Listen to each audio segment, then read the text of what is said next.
rencana gempa yang terjadi di Lebak ternyata dimanfaatkan sebagian orang untuk menyebarkan berita bohong hebat hoax atau lain dari informasi COVID-19. Kita akan ke kasus pertama pemirsa. Kominfo ini mengangkat pemberitaan yang beredar di media sosial itu. Berita hoax tentunya dapat merugikan dan menggemparkan masyarakat. Berita hoax. Seperti televisi dan radio masih menjadi pilihan masyarakat untuk mengonfirmasi. Bismillahirrahmanirrahim. Assalamualaikum warahmatullahi wabarakatuh. Waalaikumsalam warahmatullahi wabarakatuh. Halo teman-teman. Hai.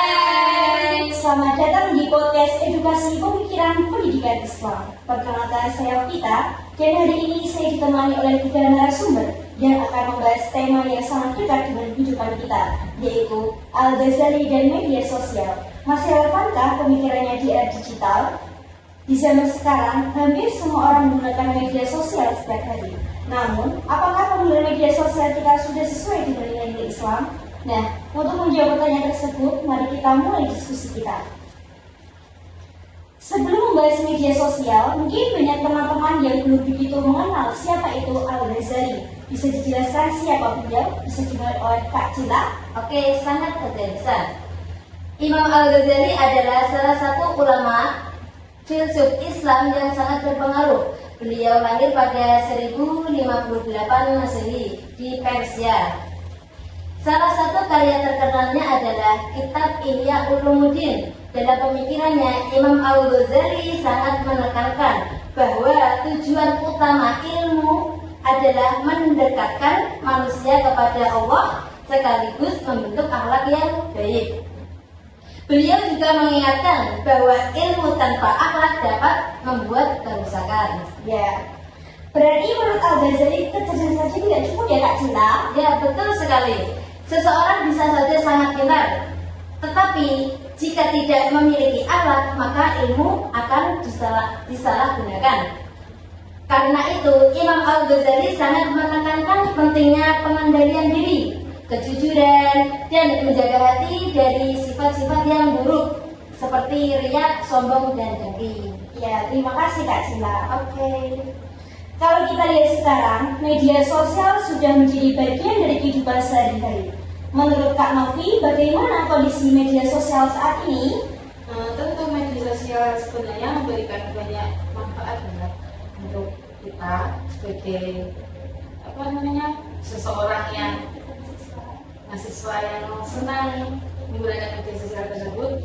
Kita bisa belajar, berdakwah, mencari informasi, bahkan membangun usaha di media sosial tersebut.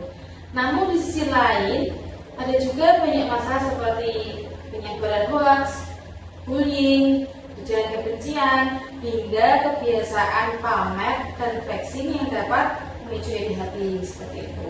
Nah, tapi di sisi lain juga banyak orang yang terlalu fokus mencari likes, followers seperti itu, sehingga lupa tujuan sebenarnya menggunakan media sosial tersebut ya.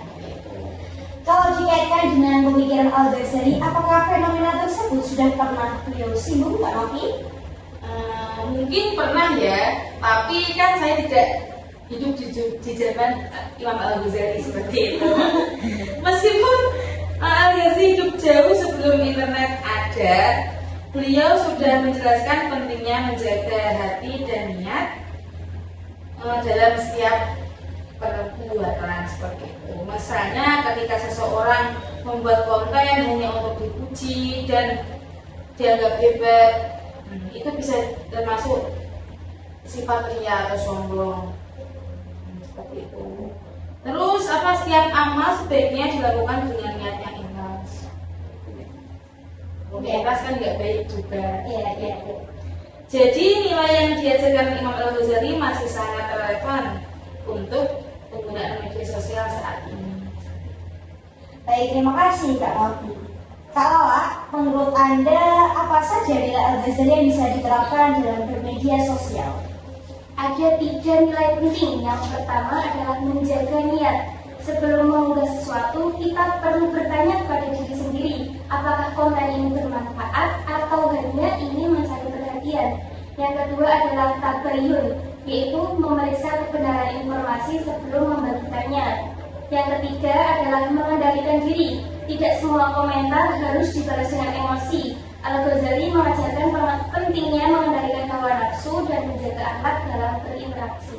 Permisi Ko, di umur berapa Koko mendapatkan 10 M pertama? Di umur 25. 25 ngelakuin apa Ko? Gua ngonten dan banyak nyari duit di sosial media sih. Berapa cuan terbesar dalam setahun? M aja lah. Kita dengan siapa hari ini? Halo, gua Leo. Gua lebih dikenal sebagai FYP spesialis di TikTok. Masuk ke bidang ini kenapa? Gua kuliah di luar, terus di salah satu university terbaik di dunia. Gua balik dengan gelar yang gua punya, gua pede banget dapat kerjaan, bro. Tapi ternyata enggak. Dengan sarjana itu, ternyata gua nggak dapat kerjaan karena pada saat itu COVID juga kan. Akhirnya gua mulai ngonten. Ternyata dari ngonten, gua ketemu jalan gimana caranya menghasilkan duit. Ternyata nggak harus kerja 9 to 5 dan bahkan gue bisa menghasilkan jauh lebih banyak daripada target gue di awalnya kan. Tapi untuk anak muda misalkan mau bikin konten kayak Koko, apa 3 langkah pertama yang mereka harus lakukan untuk menjadi sukses kayak Koko? Pertama pastinya harus pede dulu ya dan konsisten. Nggak banyak orang itu pede dan konsisten. Jadi either mereka semangat dulu di depan tapi apinya hilang, atau mereka dari awal bahkan nggak mulai karena takut dikata-katain kan. Yang kedua, teman-teman yang mau ngonten, kalian harus temuin niche kalian. Kalian mau ngonten di mana? Sekarang ngonten apapun itu ada penontonnya kok. Kalian mau sesimpel ngonten golf doang itu ada loh konten kreator golf. Gue tahu itu penghasilan 3 digit per bulan. Menurut Koko, nepotisme itu bagian dari Koko punya kesuksesan nggak? Kebetulan ya, enggak banget bro. Kalau di gue ya, karena balik lagi,